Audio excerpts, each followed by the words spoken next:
ეს არის საშვილოსნო, აი აქ უბრალოდ არის გადაჭრილი, რომ ნახოთ შიგნით რა ხდება. ეს არის მილები და საკვერცხეები. ენდომეტრიოზი ეს არის მდგომარეობა, როდესაც ენდომეტრიუმის ქსოვილი, აი ეს ქსოვილი, ხედავთ ხო, ხაზი ვარდისფერი, აი რა ქსოვილია ეს, როცა მოდის მენსტრუაცია, მაშინ ეს ქსოვილი ჩამოიშლება. მენსტრუაციის მერე ეს ქსოვილი იზრდება, სქელდება ჰორმონების ზემოქმედებით. მენსტრუაციის დროს აი ეს ქსოვილი, აი ეს ხელი ვარდისფერი ზოლი, ხედავთ, სქელდება და მენსტრუაციის დროს ისევ ჩამოიშლება. აი ეს არის ჩვეულებრივი ციკლი რეპროდუქციულ ასაკში.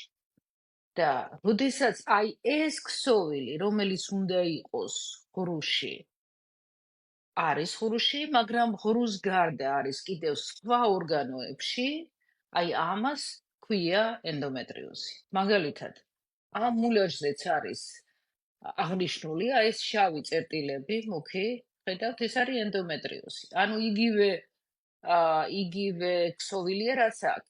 აქეთაც არის, აი საშვილოსნოში, იმაში საკვერცხეშია შიგნით ენდომეტრიოზი, აგერც თვითონ საშვილოსნოზეა გარედან ენდომეტრიოზი, აი აქ საშოს უკანა კედლებზეა ენდომეტრიოზი, აი ეს შავი წერტილები, ეს საშვილოსნოს კედელშია ენდომეტრიოზი. სხვა შორის საშვილოსნოს კედელში ენდომეტრიოზს ადენომიოზი ქვია. და ადენომიოზური საშვილოსნო რო წერენ ხშირად ეკოსკოპიური კვლევისას, ეს იმას ნიშნავს, რომ ეს იმას კი არ ნიშნავს, რომ აუცილებლად ენდომეტრიოზი გაქვთ. ამას ექიმი დაადგენს, ეკოსკოპისტი ამას არ ადგენს. უბრალოდ საშვილოსნოს ქსოვილი გაქვთ ისეთი, რომელიც დამახასიათებელია საშვილოსნოს ენდომეტრიოზისთვის, ანუ ადენომიოზისთვის და ამიტომ წერთ ადენომიოზური საშვილოსნო. მას შესადამე ენდომეტრიოზი ეს არის მდგომარეობა, როცა ენდომეტრიუმის ქსოვილი, რომელიც არის საშვილოსნოს ღრუში, საშვილოსნოს ღრუს გარდა არის სხვა ორგანოებში, იქ სადაც ის არ უნდა იყოს. და რა ხდება თქვენი აზრით, როდესაც მოდის მენსტრუაცია და მენსტრუაციის წამოსვლა, ამ ენდომეტრიუმის გასქელება, ეს ფიზიოლოგიური პროცესია და ეს ჰორმონების ზემოქმედებით ხდება. აი იგივე ჰორმონების ზემოქმედებენ იმ უბნებზე, სადაც ენდომეტრიოზია, ხედავთ, აქაც და იგივე პროცესები ვითარდება, რაც საშვილოსნოს ღრუში. ანუ ესე მარტივად რო ვთქვათ, მენსტრუაცია მოდის მუცლის ღრუში, თვითონ საშვილოსნოს კედელში, ეს ისე ვამბობ, მენსტრუაცია ეს არ არის, მაგრამ პრინციპში იგივე ცვლილებები ხდება.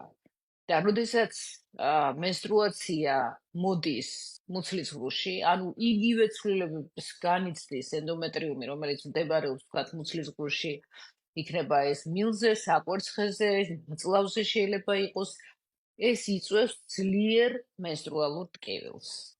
ადგილობრივ ანთებას, ხშირად შეხორცებებს და ასევე აქვეითებს განაყოფიერების უნარს.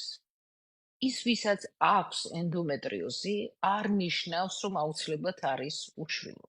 სტატისტიკა ასეთია. ქალების დაახლოებით 50%-ს აქვს ენდომეტრიოზი და ქალების აი ამ 50%-დან, რომელთაც აქვთ ენდომეტრიოზი, დაახლოებით 50%-ში, 50-55%-ში აქვთ დაქვეითებული შვილოსნობის უნარი.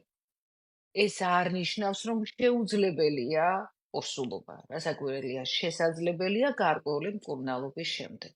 ენდომეტრიოზი რეპროდუქციული ასაკის დაავადებაა და კლიმაქსის, ანუ მენოპაუზის მოახლოებასთან ერთად ის თავისით ქრება, რადგან კლიმაქსში ვიცით, რომ ის ჰორმონები უკვე აღარ მოქმედებს, არ არის აქტიური, მას შესადამე არ აქვს მენსტრუაცია ქალს და შედეგად არ აქტიურობს ენდომეტრიოზი.